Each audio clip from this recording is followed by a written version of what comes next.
السلام عليك يا أبا عبد الله. السلام عليك يا ابن رسول الله.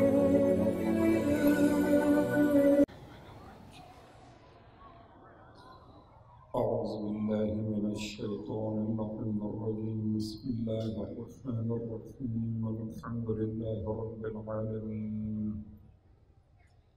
الصلاة والسلام على أشرف الأنبياء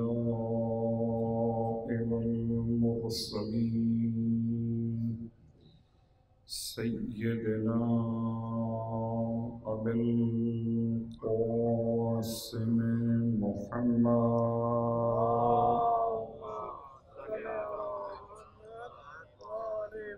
وعلى أهل بيته الطيبين الطاهرين واللعنة الدائمة على أعدائهم أجمعين. أما بعد،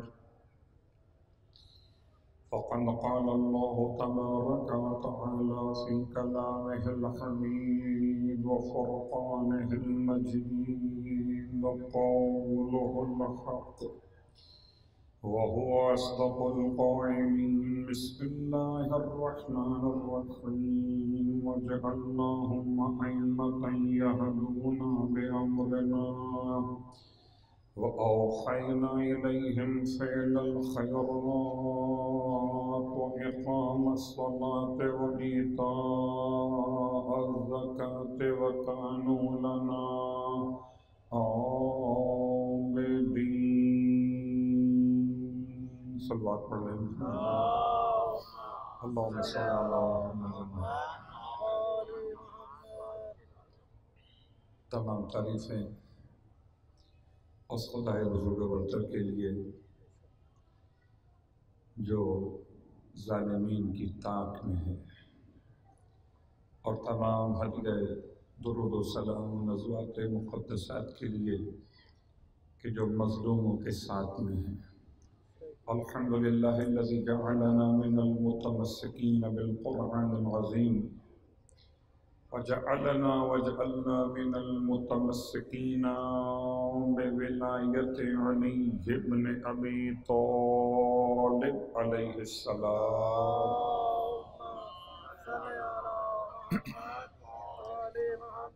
عظم اللہ اجورنا واجورکم بمصعبنا ببنت الحسین علیہ السلام وجعلنا وإياكم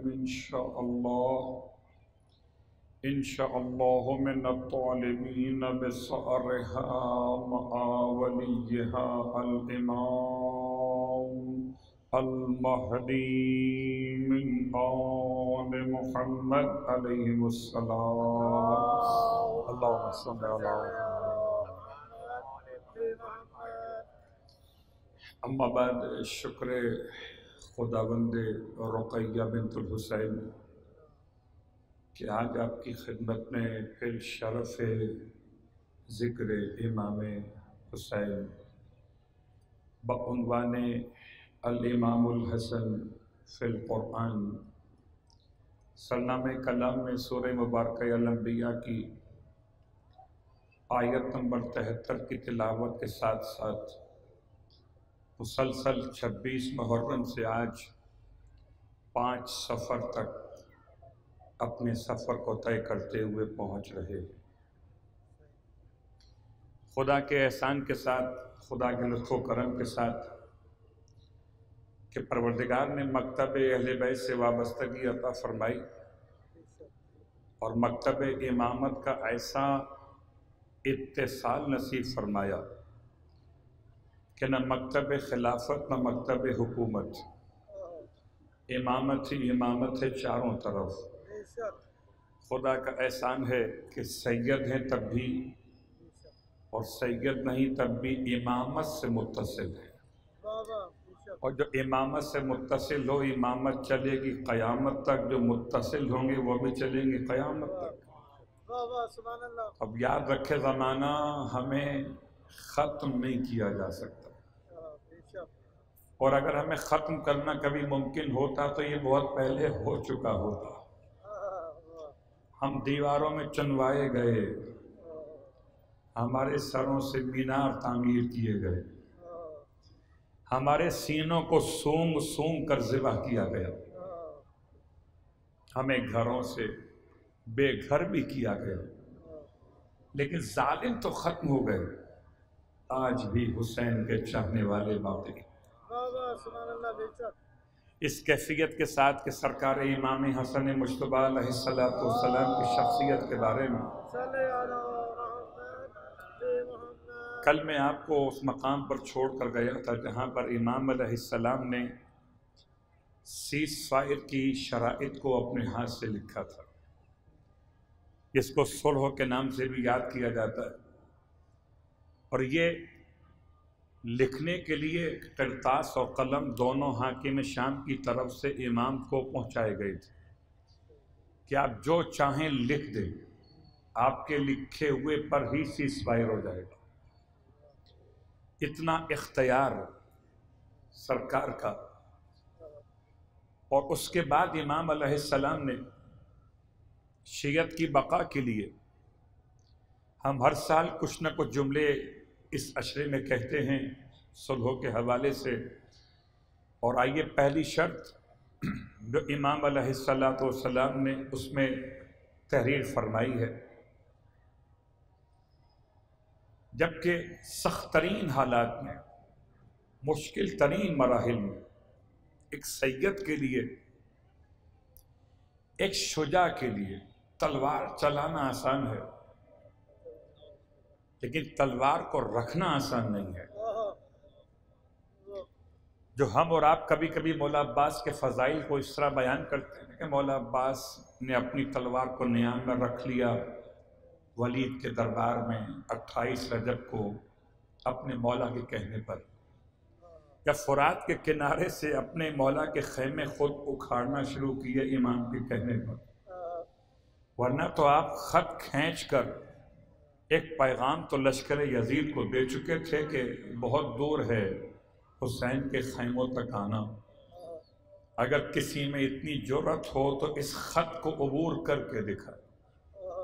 وہ جو ابھی روک رہا تھا وہ ابھی اپنے ہاتھوں سے انہی خیام کی رسیاں کھول رہا تھا۔ ذرا سا مفہوم واضح ہو جائے کہ ہم پڑھ دیتے ہیں آسانی کے ساتھ کہ 5 شرطیں تھیں کہ 12 شرطیں تھیں، کبھی خون دل سوچا امام مجتبی کا؟ سب سے زیادہ مظلومیت تاریخ میں مولا کائنات علی ابن ابی طالب علیہ السلام کی،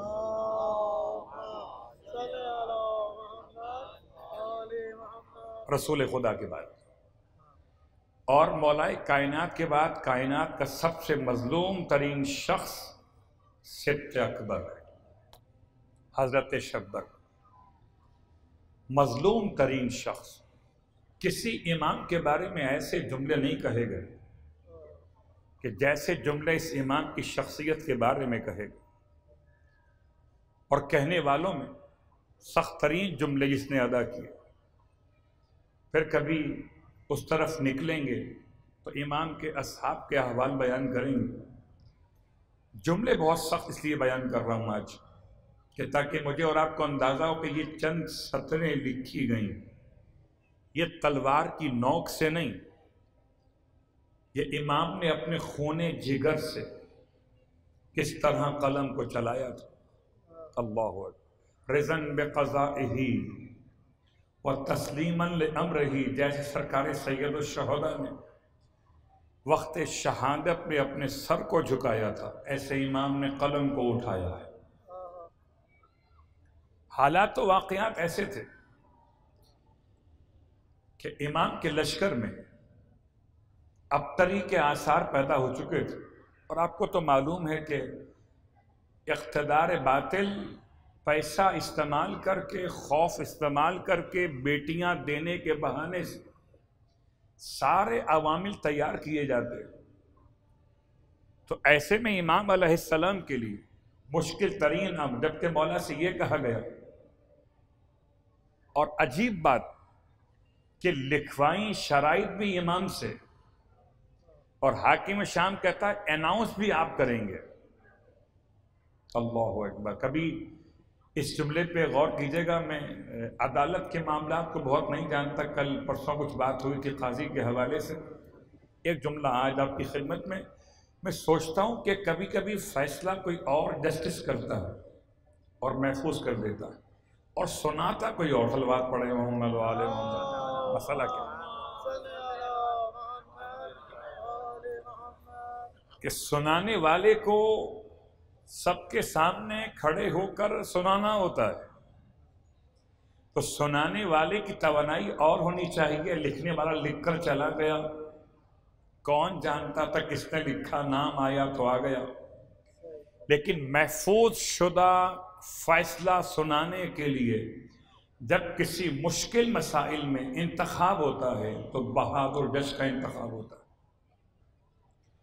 کبھی تصور کیجئے گا کہ جو شرائط ہم تک پہنچی ہیں وہ شرائط اناؤنس کس نے کی تھی؟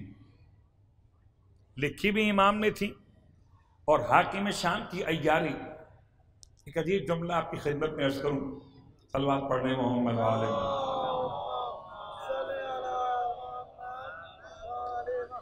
کہتے ہیں مروان کو مولا حسن کا خچر بڑا پسند تھا. تو مروان اس میں تھا کسی طرح امام سے خچر جو ہے وہ ہتھیا لیا جائے. دیکھیے الفاظ میں نے استعمال کیے سوچ سمجھ کے. ہتھیا لیا جائے. کیا کرے؟ کہتے ہیں اس نے خدمات نہیں. ایک اور منافق ابن ابی عبیدہ کی, کیا ابن ابی عتبہ بیان کیا گیا. اس سے کہا کہ تو ذرا کو چکر چلا, میں تجھے بہت پیسے دوں گا, مجھے یہی چاہیے. پیسے تو بہت تھے مروان کے پاس. اس نے کہا ٹھیک ہے, یہ میرے بائیں ہاتھ کا کھیل ہے, کیا کرے گا تو؟ کہا میں انہیں بلا, میں سب کی تعریف کروں گا بنی ہاشم میں, ان کا نام بھی لوں گا اور سب کی تعریف کر کے تم مجھ سے آخر میں کہیں کہ تم نے تذکرہ نہیں کیا امام حسن کا, پھر میں سنبھال لوں گا بات کو. بہت غور کیجیے گا. امام علیہ السلام کو بلایا گیا اور امام کے سامنے محفل سجائی گئی. مروان موجود ہے, ابن ابی عتبہ موجود ہے اور اسے فضائل پڑھنا شروع کیا. بنی ہاشم میں یہ گزرے, یہ گزرے, یہ گزرے, فلاں بزرگ بڑے کریم سخی, سب کے نام لیے اور امام مجتبیٰ کا نام جان بوجھ کے نہیں لیا. اب اس کے بعد مروان نے حسب منصوبہ اس سے کہا کہ میں تم نے سب کا نام لیا, ان کو چھوڑ دیا, یہ تو کریم ہے. اب وہ کہتا ہے میں نام لے رہا تھا سرداران بنی ہاشم کے, اگر میں انبیاء کے نام لیتا تو ان کا نام لیتا. اس کے جملے بہت غور کیجیے گا. صلوات پڑھیں محمد و آل محمد.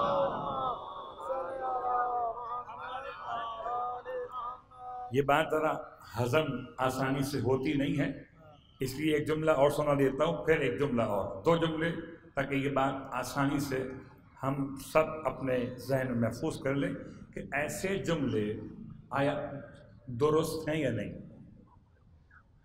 اگر میں انبیاء کا نام لیتا تو اس پہ نام لیتا ان کا. میں تو نام لے رہا تھا سرداران بنی ہاشم اور نبی کے لفظ کو استعمال کیا. دوسرا مقام, جب زہری کہ جو سب کچھ چھوڑ کر ایک غلط فیصلے کی بنیاد پر چلا گیا تھا شہر سے دور ویرانے میں, اور اس کی اصلاح فرمائی امام سجاد علیہ السلام نے, تو زہری امام سے قریب ہو گیا تھا.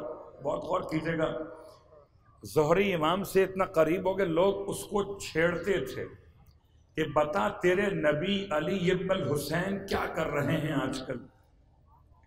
تو ایک مزاج بنا ہوا تھا کہ مقام نبوت کو اس طرح سے بیان کیا جاتا تھا. یا تیسرا جملہ امام جعفر صادق علیہ السلام کے حوالے سے.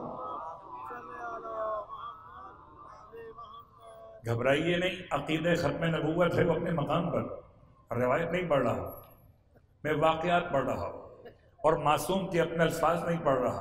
معصوم کے سامنے جو معصوم کو الفاظ سے یاد کیا گیا وہ بیان کر رہا. اور تیسرا جملہ زکریا بن ابراہیم، ایک عیسائی مسلمان ہوا، خدمت امام میں آیا، امام سے پوچھا کہ مولا میرے والدین عیسائی ہیں اب تک، کیا تم ساتھ میں رہ سکتا ہوں ان کے؟ اور میں ہاں رہ سکتے ہو اگر تمہارے والدین شراب نہیں پیتے اور سور کا گوشت نہیں کھاتے، رہ سکتے ہو، بلکہ میں تمہیں تاکید کرتا ہوں کہ تم اپنی ماں کا ساتھ مت چھوڑنا. یہ اپنی ماں کی خدمت میں لگ گیا. تو اتنی خدمت کی ماں کی کہ ماں نے پوچھ لیا کہ زکریا جب تک تو ہمارے مذہب پر تھا ایسا نہیں تھا، اب کس کے مذہب پہ چلا گیا ایسا ہو گیا؟ اس نے کہا اسلام پہ گیا ہو. کیا تجھ سے کس نے کہا کہ تمہاری اتنی خدمت کر؟ کیا مجھ سے میرے پیشوا نے کہا ہے؟ کیا وہ نبی ہیں؟ عیسائی خاتون نے، گھر کی خالص خاتون، یعنی باہر کو تعلق اس کا تھا نہیں، وہ کہتی کیا وہ نبی ہیں؟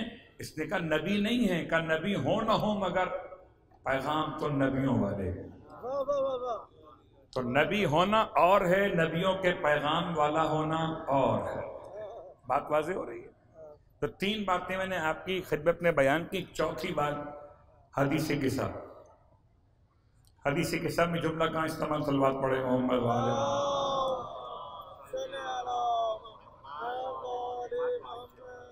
کہ جب جبرائیل امین سے خود پروردگار عالم نے ان ہستیوں کا تعارف کرایا تو الفاظ کیا تھے؟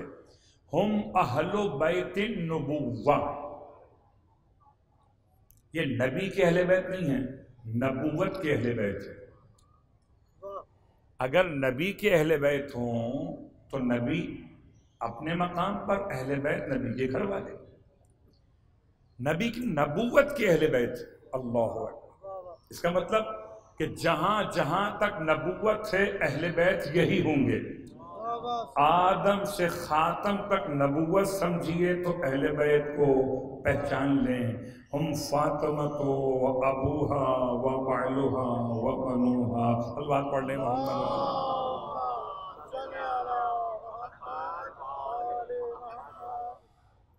اور پھر میں نے آپ کو 4 دلیلیں بتا دی اس لفظ کے استعمال کے حوالے سے، لیکن یہ لفظ اعلان نہیں کیا جا رہا. اب آئیے نمبر 5 پہ. سرکار سید الشہداء نے ایک خطبہ دیا. آپ نے کل کتنے خطبے دیے؟ تو بعض کہتے ہیں 38 خطبے دیے آپ نے، بعض کہتے ہیں 34 دیے. پورے سفر کے دوران مدینے سے لے کر اور کربلا معلی تک کے درمیان امام پہ سارے خطبے. ان میں سے ایک خطبہ جو آپ نے کربلا پہنچ کر دیا، فرمایا اللہم انی احمدک، اے پروردگار میں تیری حمد کرتا ہوں، علی ان اکرمتنا بالنبوت، کہ تو نے ہمیں مکرم کر دیا نبوت کے ساتھ. اللہ اکبر. تو کیا مولا حسین نبی ہونے کا دعویٰ کر رہے تھے؟ سوال ہی پیدا نہیں. بلکہ یہ طریقہ اہل بیت کے بیان کر رہا ہے کہ جب کبھی خدا کی حمد کو بیان کیا تو نبوت کو اپنے گھر سے منسوب کیا ہے. تو یہاں پر اب جو جملہ استعمال کیا، سمجھتے سب تھے کہ میں اگر انبیاء کا تذکرہ کرتا تو انبیاء میں ان کی اولادوں کا تذکرہ ہوتا تو حسن کا نام آ جاتا. تو میں تو بات کر رہا تھا سرداران بنی ہاشم کی، اور یہ بات آئی گئی ختم ہو گئی. جیسے امام مجتبیٰ نکلنے لگے، یہی تعریف کرنے والا ابن ابی عبیدہ سامنے آ گیا اور کہتا ہے مولا فرماتے کچھ کام عام ہے؟ کہتا ہے خچر بڑا پسند ہے. اللہ اکبر. امام علیہ السلام خچر سے اتر گئے، بیٹھے نہیں تھے، فرمایا لے جا. خچر لے گیا. میں کہتا ہوں اگر حسن سے خچر مانگ لیا تھا تو ان کے بڑے اگر فاطمہ سے فدق مانگ لیتے تو وہ ماں تھیں، یہ پھر بھی بیٹے ہیں. صلوات پڑھے محمد وآل محمد.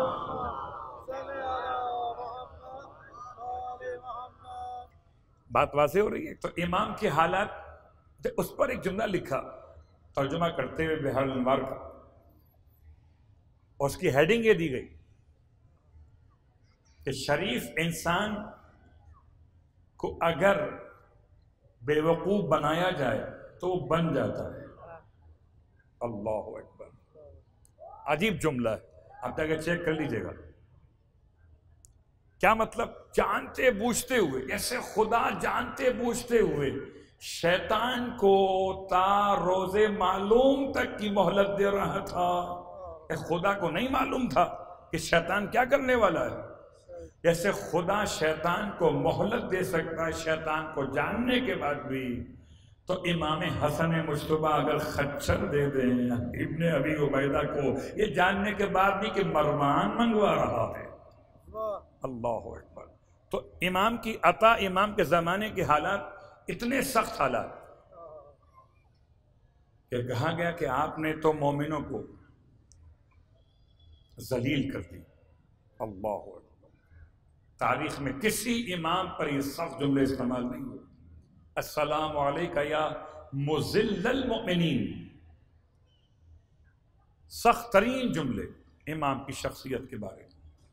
اب اس امام نے اپنے قلم سے کیا لکھا؟ پہلا شرط کا جملہ، اس میں اختلاف ہے، تقریباً 12 جملے بیان کی بعض لوگوں نے. پہلا جملہ تقریباً کہیں پہلا کہیں دوسرا، لیکن ہے سب کتابوں کے اندر کہ معاویہ کو حکومت اس بنیاد پر دی جا رہی ہے کہ معاویہ کتاب خدا اور سنت کے مطابق فیصلے کرے گا. بہت غور کیجئے گا. میں اس سے پہلے اشارہ کر چکا کہ امام مجتبیٰ کا ہاتھ اوپر ہے اور حاکم شام کا ہاتھ نیچے ہے. حکومت دے رہے تھے اور معاویہ لے رہا تھا. تو منگتوں کو یاد رکھتے ہو، دینے والوں کو بھول جاتے ہو. وہ تمہیں امیر سمجھ میں آیا، جس نے دیا تھا وہ سمجھ میں آج تک نہیں آیا. صلوات پڑھے محمد وآل محمد.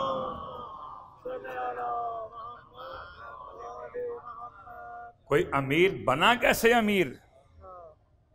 کس نے دی اس کو حکومت؟ صلح کے نام پر.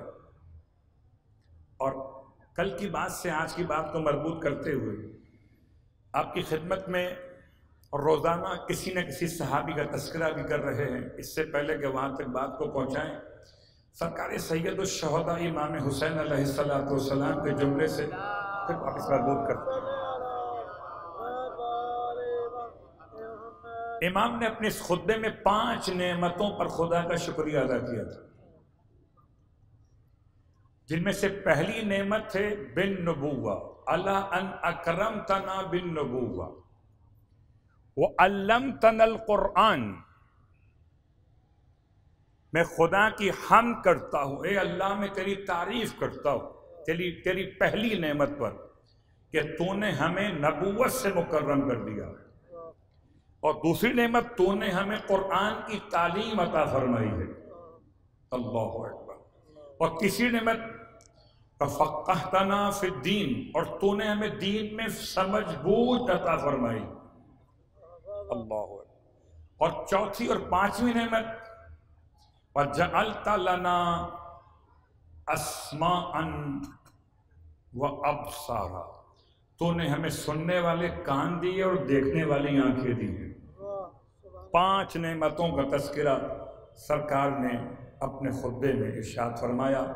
پہلی نعمت نبوت، پھر قرآن، پھر فقہ دین، اور چوتھی اور پانچویں نعمت سننا اور دیکھنا. ان 5 نعمتوں کو لے کر اگر آج کا حسینی آگے بڑھے تو قرآن کی آیت سمجھ میں آ جائے. وَجَعَلْنَاهُمْ أَئِمَّةً يَهْدُونَ بِأَمْرِنَا، اور ہم نے انہیں امام قرار دیا جو ہمارے امر کے ساتھ ہدایت کیا کرتے، اور ایسی ہدایت کرتے کہ جب بھی سال بھر کے تمام تر پروگرام امام کی خدمت میں پہلے سے پہنچا دیے جاتے ہیں۔ کرنا کیا ہے؟ جب سرکار امام مجتبیٰ علیہ السلام کی بارگاہ مقدس میں دو صاحب بیٹھے ہوئے تھے، امام نے ارشاد فرمایا تم کل رات میں یہ باتیں کر رہے تھے؟ اس نے سنا، سن کر اپنے ساتھی سے کہا یہ انہیں کیسے معلوم ہو گیا؟ امام فرماتے ہیں ہر شب و روز کی خبریں ہمارے پاس آتی ہیں۔ اللہ اکبر! اگر یہ بھی معلوم نہ ہو تو پھر امام کس بات کے ہیں؟ تو ہم نے جنہیں امام بنایا وہ ہدایت کرتے، ہدایت کب کریں گے؟ جبکہ انہیں معلوم تو کہ گمراہی کیا ہے۔ تو آج کے دور کی گمراہی اگر مجھے اور آپ کو معلوم ہو تو کیا امام کو معلوم نہیں ہوگی؟ بس ایک جملہ آپ کی خدمت میں امام جعفر صادق علیہ السلام کی بارگاہ مقدس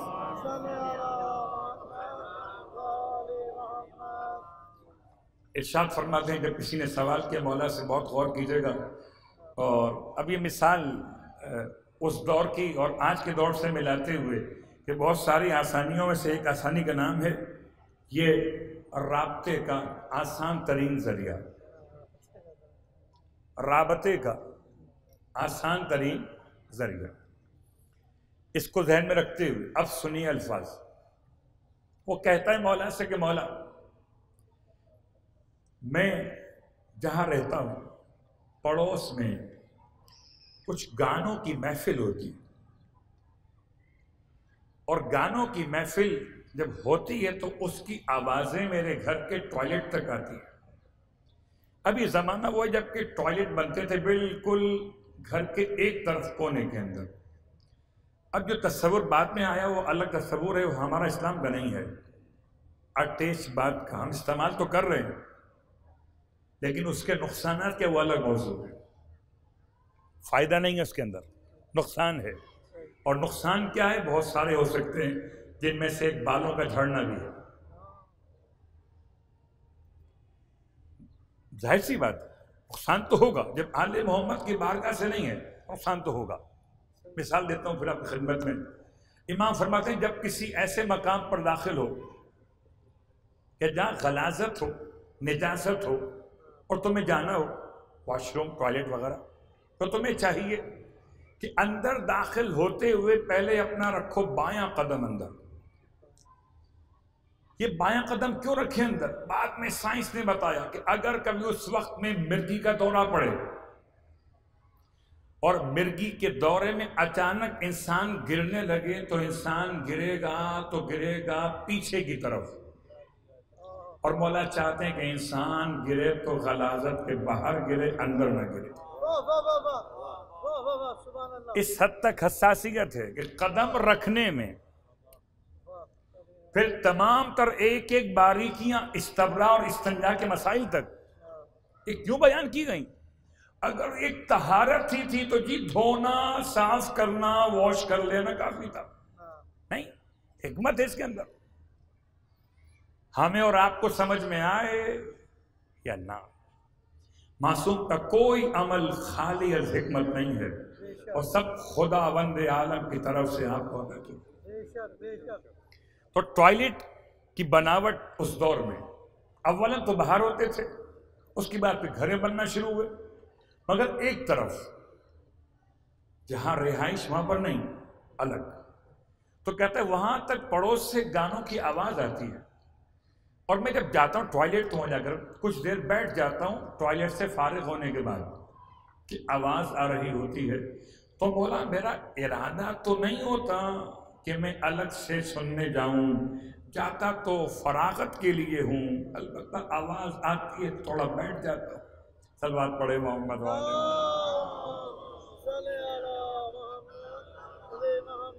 بات واضح ہو رہی ہے؟ تو انسان کبھی سوچے کہ مسئلہ کیا ہے۔ جیسے وہ خاتون جو تھی تو عیسائی خاتون، بعض کہتے مجوسی تھی بہرحال غیر مسلم، اس کے پڑوس میں نیاز بن رہی تھی، اس کو اپنے گھر میں آگ روشن کرنا تھی، تو پڑوس سے نیاز جب یہاں بن رہی تھی وہاں سے ایک کوئلہ اٹھانے کے لیے چلی گئی۔ جب دیکھا کہ دیگوں کے نیچے آگ سلو پڑ رہی ہے تو اپنا کوئلہ بنانے کے لیے اس نے پھونک ماری، خاک کو اڑایا، راکھ کو ہٹایا، تو اپنا کوئلہ بھی نکال لیا اور آگ وہاں روشن ہو گئی، نیاز مکمل ہو گئی۔ اپنے گھر کا چولہا بھی جلایا اور گناہ بخشے گئے۔ تو انسان گیا کس کام کے لیے تھا؟ اللہ اکبر۔ اگر کوئی مجلس سننے کھڑا ہو گیا، جا رہا تھا، آواز کان میں گئی، رک گیا کہ سنو کیا بات پڑھا جا رہا، تو اس کو سننے کا جواب ملے گا۔ ابھی تو بتایا میں نے آپ کو کہ مولا فرماتے ہیں ہمیں 5 نعمتیں دی گئیں، 5 میں نمبر 4 ہے سماعت۔ اللہ اکبر۔ اور یہ کہتا ہے مولا سے، مولا میں جاتا اپنے کام سے ہوں، اس کے بعد تھوڑی دیر بیٹھ جاتا ہوں، آواز آتی رہتی ہے، میں سن لیتا ہوں۔ بالکل جیسے اس کا استعمال یہ ہمارے گھروں میں تمام تر جدید ترین ڈیوائسز کا استعمال، ٹی وی کا استعمال، کہ اب ٹھیک ہے خبریں آ رہی، درمیان میں اگر میوزک آ گیا تو کیا کیجئے، آ گیا تو کان میں چلا گیا، ہم نے تو سننے کا ارادہ نہیں کیا تھا، آواز چلی گئی ہے۔ تو قبلہ ہم تو رنگ ٹون سمجھ رہے تھے، الواد پڑھے محمد والے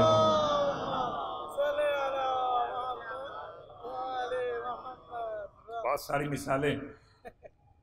اس روایت کو سمجھیے آج کے دور کے لحاظ سے، یہدون بامرنا، امام فرماتے ہیں کیا تم نے قرآن کی آیت نہیں پڑھی کہ خدا کا اعلان کہ ہم قیامت میں سماعت سے بھی اور بصارت سے بھی، ان السمع والبصر والفؤاد کل اولئک کان عنہ مسئولا، ہم سماعت سے، بصارت سے اور دلوں سے، ان تمام سے ہم سوال قیامت کے میدان میں کریں گے۔ تو کیا سنا تھا خدا آپ سے نہیں پوچھے گا، سماعت سے پوچھے گا۔ کیا دیکھا تھا خدا پوچھے گا بصارت سے، کیا سوچا تھا خدا پوچھے گا دل سے۔ کل اولئک کان عنہ مسئولا، یا بات ترجمہ کرتے کہ یہ تینوں کے بارے میں انسان سے سوال کیا جائے گا کہ تم کیا دیکھتے ان آنکھوں سے تھے، کیا سنتے ان کانوں سے تھے، اور کیا سوچتے دل سے تھے۔ وہ کہتا راوی مجھے ایسا لگا جیسے میں نے پہلی بار یہ آیت سنی ہو، صلوات پڑھے محمد والے۔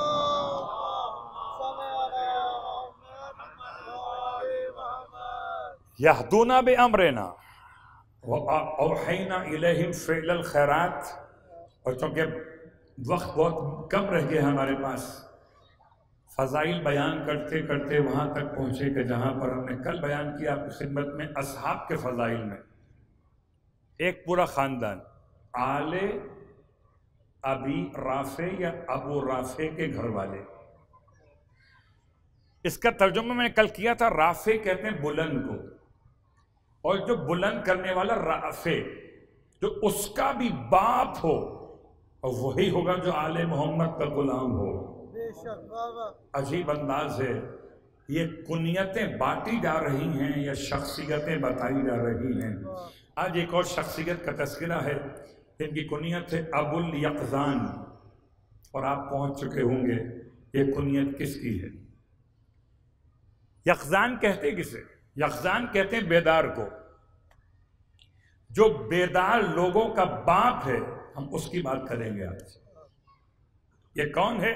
سرکار ختمیہ مرتبہ احمد مجتبیٰ محمد مصطفیٰ صلی اللہ علیہ وآلہ وسلم۔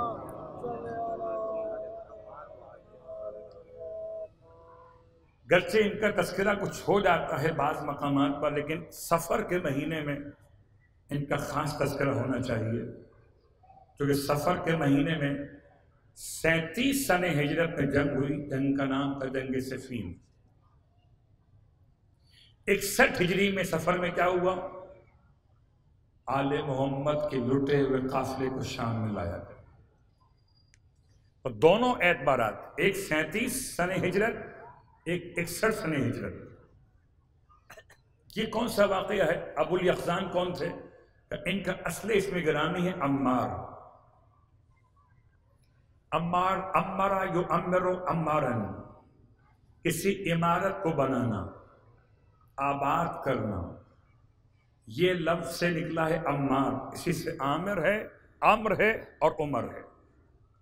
عمار بہت زیادہ صیغہ مبالغہ، جیسے عباس، جیسے سجاد، ویسے عمار بہت زیادہ آباد کرنے والا، اتنا آباد کیا کہ اپنا پورا خاندان لٹا کر اسلام کو آباد کیا عمار نے۔ یہ عمار کی شخصیت۔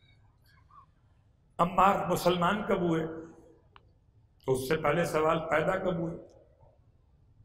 ہجرت سے تقریباً 54 سال پہلے، ہجرت سے 54 سال پہلے یا 57 سال پہلے جناب عمار یاسر کی پیدائش بیان کی جاتی ہے،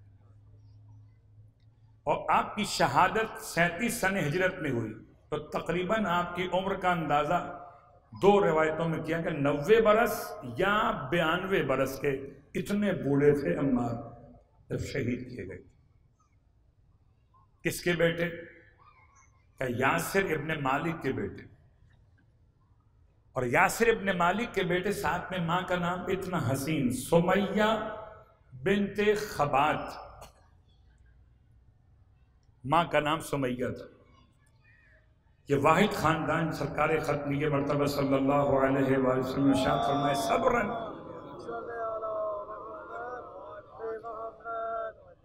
صبرن یا آل یاسر، اے یاسر کی آل صبر کرو۔ اللہ اکبر۔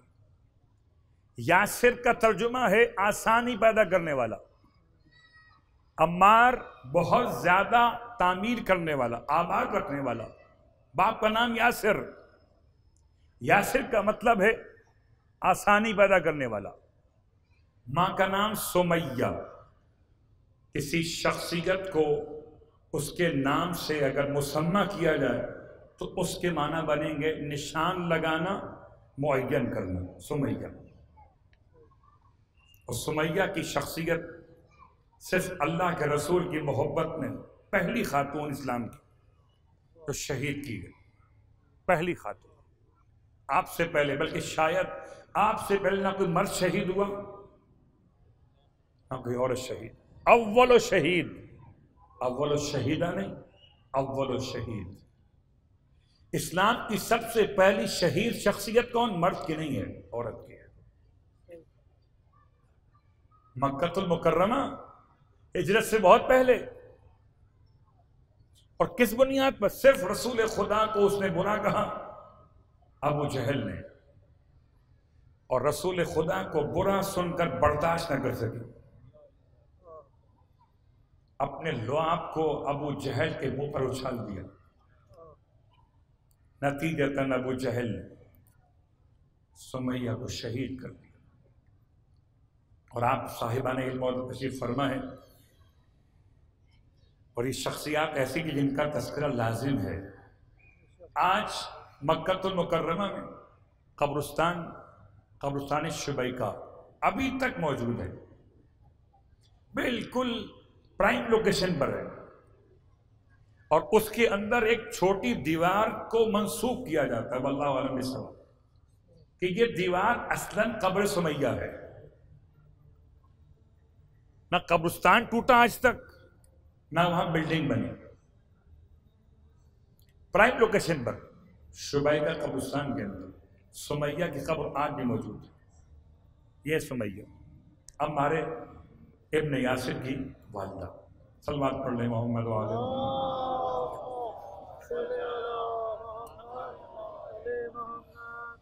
آپ کے ایک بھائی تھے عبداللہ، ایک آپ خود، عمار اور عبداللہ دونوں یاسر کے بیٹے، سمیہ کے، چاروں شہید ہوئے۔ یہ واحد خاندان ہے، اس خاندان میں کوئی طبعی موت نہیں ہوئی۔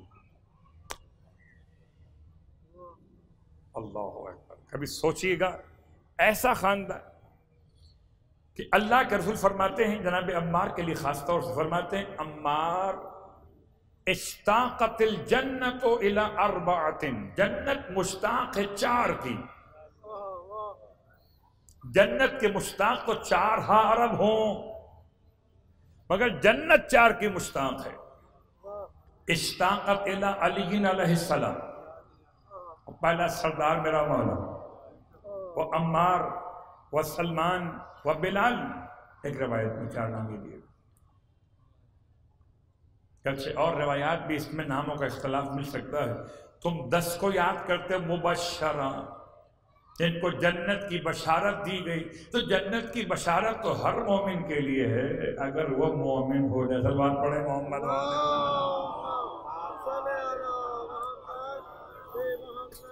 اور قبلہ ایسی چھوٹی بات لے کر میں کیا بات جملہ آگے بڑھاؤں کہ جنت اتنی چھوٹی کہ 10 کو ملی صرف، باقی لوگ کہاں جائیں گے؟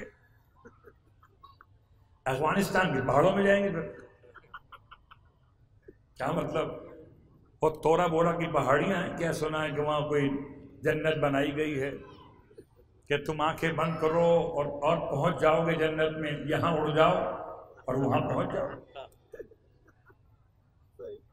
تو جنت 10 کو بشارت ملی صرف، تو بشارت اور ہے، اشتاقت الجنت، جنت مشتاق ہے کہ مجھ میں کب آئیں گے۔ اب میں جملہ استعمال کروں کہ جنت دعا مانگ رہی ہے، پروردگار جلدی بھیج عمار کو۔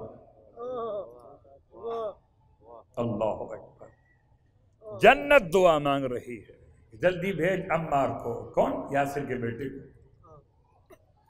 پھر روایت کے اعتبار سے جناب عمار یاسر کہ جو سرکار ختمی مرتبہ احمد مصطفیٰ محمد مصطفیٰ صلی اللہ علیہ وسلم بڑے پکے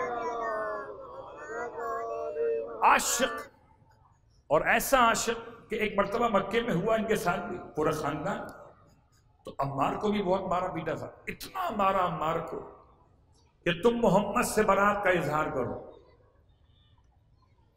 اتنا مارا کہ عمار نے اپنی آخری سانس روکنے کے لیے جملہ استعمال کیا ان کے کہنے پر۔ سورہ نحل کی 16ویں آیت میں عمار کی تعریف بیان کی۔ جو ہم سے پوچھتے ہیں تقیہ کہاں سے آیا، آؤ ہم صحابہ میں دکھائیں تقیہ کہاں سے آیا۔ تقیہ تشیع کی پیداوار نہیں ہے، تقیہ اسلام کا پیغام ہے۔ عمار یاسر کی شان سورہ نحل آیت نمبر 16، اور اگر اور آسان ایڈریس تو 16واں سورہ اور 16ویں آیت۔ صلوات پڑھیں محمد وآل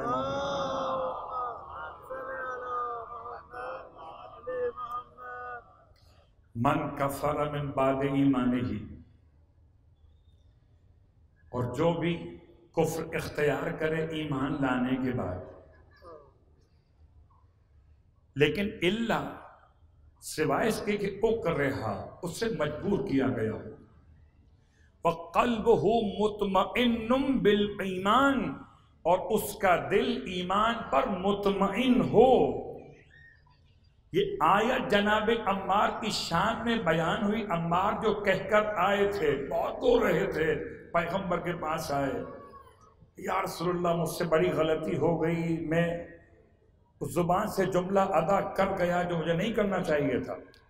تب آیت نازل ہوئی، من کفر من بعد ایمان ہی، تو ایمان کے بعد اگر اپنے کفر کو ظاہر کر دے، انکار کر دے، الا اکرہا، مگر ایک اسے مجبور کیا گیا، وقلبہ مطمئن بالایمان، مگر اس کا دل ایمان پر مطمئن ہو۔ کوئی آپ سے پوچھے تقیہ کیوں کرتے ہو، آیت میں بتائی میں نے آپ کو، اور واقعہ بتا دیا۔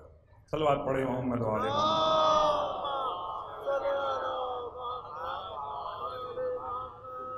بات واضح ہو گئی۔ جناب عمار یاسر کے بیٹے اور پورا خاندان اللہ کے رسول کے ساتھ رہے، مسجد قباء بنانے والوں میں عمار ساتھ ساتھ، اور ایسی محبت سے پتھر اٹھاتے تھے کہ پیغمبر پیار فرماتے تھے۔ اور اسی وقت آپ نے فرمایا تھا عمار کے بارے میں، جبکہ عمار 2 پتھر اٹھاتے تھے، ایک پتھر اٹھاتے صحابی۔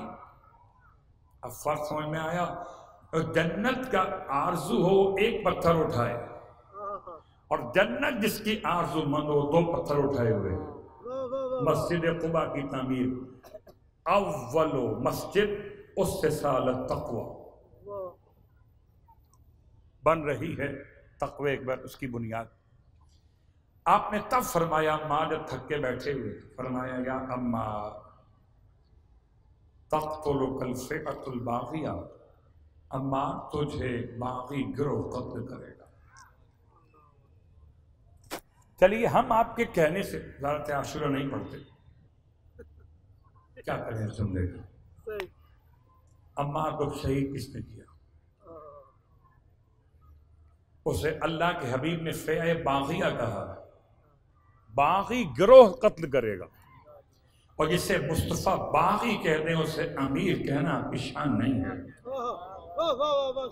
یا تو مصطفیٰ چھوڑ دو یا امیر کہنا چھوڑ دو۔ اللہ کے حبیب نے فرمایا یا عمار تقتلک الفئۃ الباغیہ، تجھے باغی گروہ قتل کرے گا۔ اور اب بات سمجھتے ہوئے کہ عمار مولا کائنات کے ساتھ ساتھ وہ کتنے مشکل حالات گزرے عمار پر، وہ 3 ادوار جو حکومت کے تھے، اس کے بعد عمار مولا کے ساتھ۔ اب مجھے بتائیں 90 برس کا بوڑھا جنگ لڑنے جائے گا؟ اب اگر وہ کہتا ہو کہ بزرگ کیسے لڑ سکتے، آؤ دیکھو عمار کیسے لڑتے تھے۔ بڑھاپا جنگ سے نہیں روکتا، آؤ دیکھو کہ آج کا 90 برس کا مرجے کمر جھکی ہوئی اسلام کو کیسے پہنچا رہا ہے۔ عمار نے 90 برس 93 برس کے سن میں کیا قربانی پیش کی، اللہ اکبر۔ جنگ صفین، رقہ سرزمین شام کا علاقہ، اور عمار مولا کائنات کے ساتھ۔ جب عمار شہید ہو گئے اور پورے لشکر حاکم شام میں شور مچ گیا کہ بھئی گڑبڑ ہو گئی، کیا گڑبڑ ہو گئی؟ کہا ہمارے ہاتھوں سے عمار مارے گئے۔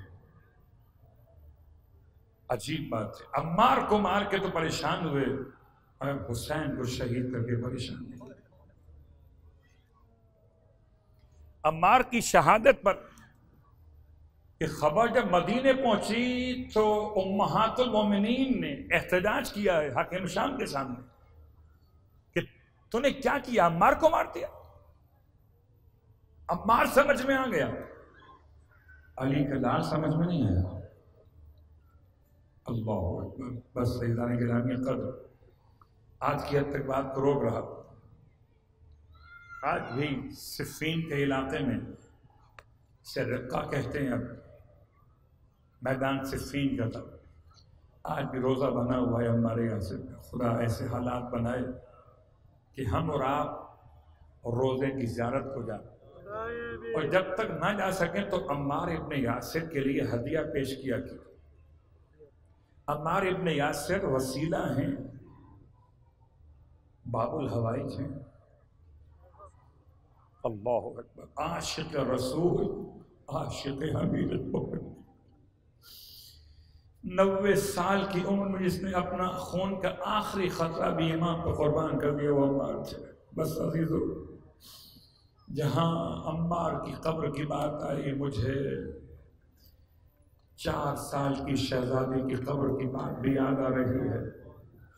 اور آج 5 سفر، اس لیے پھر میں چاہتا ہوں کہ آج بھی آپ کی خدمت میں چند جملے سکینہ بنت الحسین کے مصائب کے بیان کروں۔ رونے والوں، ذاکر اول نے جو مرثیہ پڑھا تھا وہ بھی بی بی کے حوالے سے پڑھا تھا، بس 2 جملے سنیے گا۔ یہ کون سی شہزادی ہے، بڑی محبت تھی اس کو اپنے چھوٹے بھائی علی اصغر سے۔ جب شام غریبہ میں پانی آیا تھا تو لائی تو ہرگی زوجہ تبرکات کے نام سے تھی، اور بھجوایا تھا لشکر یزید میں کہ تاکہ یہ اسیر زندہ رہیں مر نہ جائیں۔ مگر جیسے ہی پانی جناب زینب تک پہنچا، آپ نے بچی کا شانہ ہلایا کہ بیٹی اٹھو پانی آ گیا، تو بچی کی آنکھ کھلی تھی، کہتی ہے پھوپھی اماں کے چچا عباس واپس آ گئے۔ فرمائے چچا تو واپس نہیں آئے، البتہ پانی آ گیا ہے، یہ پانی پی لیجئے۔ بچے کے دی پھوپھی اماں آپ بھی تو بڑی پیاسی ہیں، پہلے آپ پی لیجئے۔ فرماتی ہیں بی بی شہزادی سے کہ بیٹی پہلے چھوٹے بچوں کو دیا جاتا ہے، بس یہ سننا تھا۔ کوزے آپ کو اپنی پھوپھی کے ہاتھ سے لیا، جانب مقبل چلنا شروع کیا۔ فرمایا بیٹی کہاں جا رہی ہو؟ تو کہتی ہے پھوپھی اماں آپ ہی تو کہتی ہیں کہ چھوٹے بچے پہلے پانی پیتے، مجھ سے چھوٹا میرا بھائی علی اصغر پیاسا رہ گیا، میں اسے پلانے کے لیے جاتی ہوں۔ رونے والوں دوسرا جملہ سنو گے کیا قیامت کا منظر تھا۔ بعض مقاتل کے علماء نے لکھا ہے کہ جب لشکر یزید میں شمر اپنے لشکر کو پانی بانٹ رہا تھا تو بچی منتظر تھی شاید پانی بعد میں ملے۔ ملعون کہتا تھا سب کو پلانے کے بعد تجھے دیا جائے گا، اور جب سب کو پلا چکا تو پانی دکھا کر بچی کو زمین پہ ڈال دیا۔ حسین کی یتیمہ ارے کربلا سے کوفہ، کوفے سے شام، اس عالم پیاس میں چلی ہے کہ بس زندہ رہتی تھی اس لیے اتنا پانی مل جائے۔ اللہ اکبر۔ رونے والوں یہ وہی بچی ہے جو روزانہ جب شام ہوتی تھی تو آسمان کو دیکھتی تھی، کیونکہ جس قید خانے میں رکھا گیا تھا وہاں چھت نہیں تھی، دن میں دھوپ پڑتی تھی، رات میں اوس پڑتی تھی، اور جب شام کو پرندے گزرتے تھے تو اپنی پھوپھی سے پوچھتی تھی پھوپھی اماں یہ پرندے کہاں سے آ رہے ہیں اور کس طرف جا رہے ہیں؟ جناب زینب فرماتی تھی بیٹی شام ہو گئی، یہ پرندے آشیانوں کو لوٹ رہے ہیں، تو گھبرا کے کہتی تھی پھوپھی اماں وہ دن بھی کبھی آئے گا جب ہم بھی پلٹ کے واپس آئیں گے۔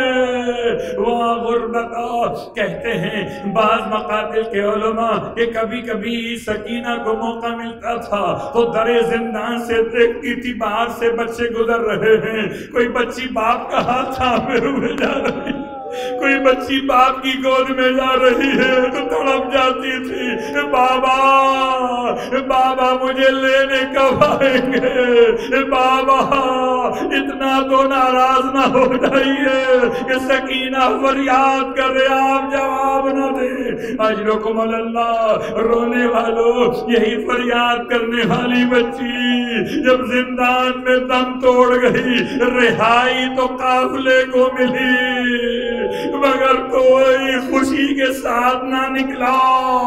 ارے پورا کاروان آل محمد رہائی کے بعد قبر سکینہ پہ رو رہا تھا، ایک ایک بیوی لپٹ کے کہتی تھی سکینہ اٹھو، بہت پوچھا کرتی تھی وطن کب جائیں گے، اٹھو سکینہ قافلہ وطن جا رہا ہے۔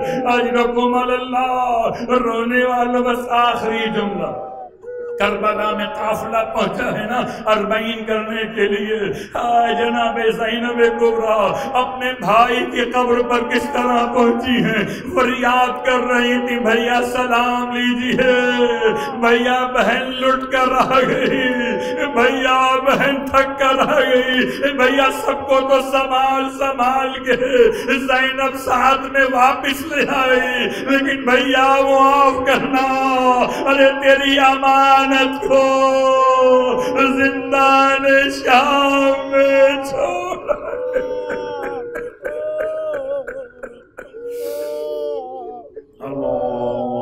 لعنت اللہ علی القوم الظالمین وسيعلم الذین ظلموا أي منقلب ينقلبون۔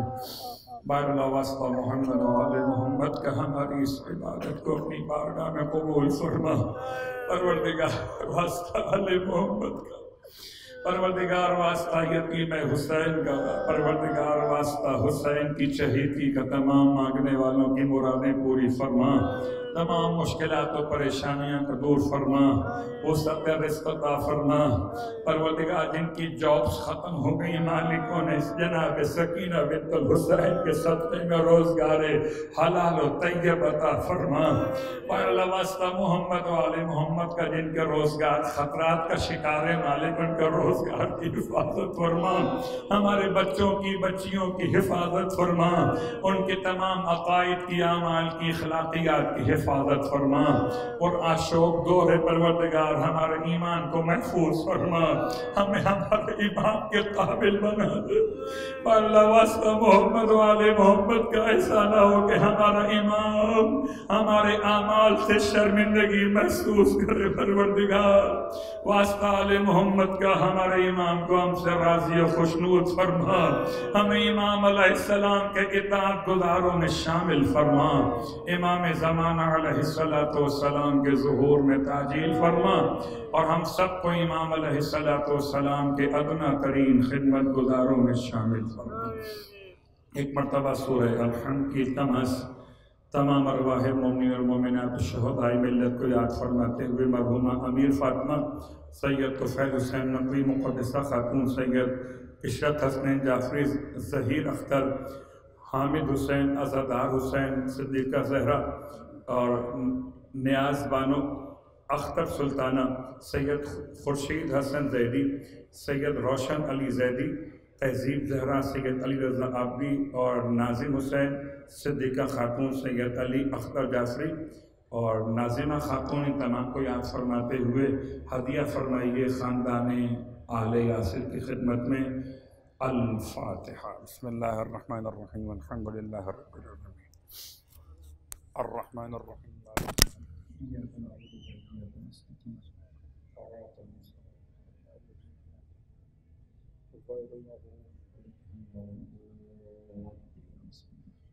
ربنا تقبل منا انك انت السميع العليم بجاه محمد وعليه المعصومين برحمتك يا ارحم الراحمين۔